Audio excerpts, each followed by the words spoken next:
Yan ang Balitang Express region-wide karong orasa. Usa ka freezer van ug dump truck nagbanggaay sa northbound lane.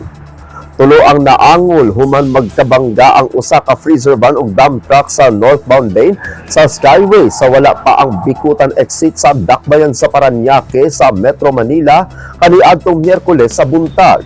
Subay sa investigasyon, nabanggaan matud pa sa dump truck ang mga concrete barrier ug nawad-an og kontrol hinungdan nga nadasmagan niini ang freezer van.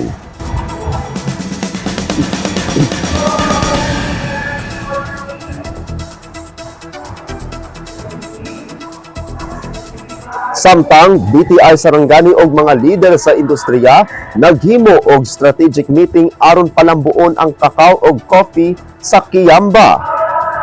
Nagpahigayon og usa ka courtesy visit ug strategic meeting ang Department of Trade and Industry o kon DTI Sarangani nga pinaagi sa ilang Rapid Growth Project ug Industry Cluster Enhancement o kon ICE program.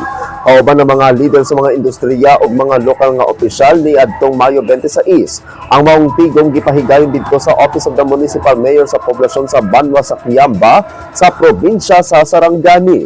Gitambungan ang maong kahlihukan sa mga representante gikan sa Sarangani Cacao Industry Development Council, Sarangani Coffee Industry Development Council, lokal nga kagamhanan sa Kiamba ug Office of the Provincial Agriculturist o kon OPAG.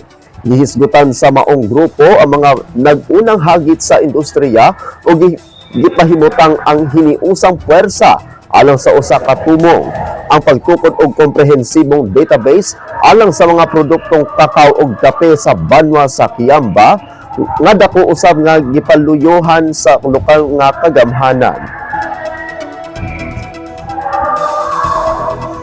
At ang uban pang mga balita unya sa alas 9:30 sa gabi sa Weekend News.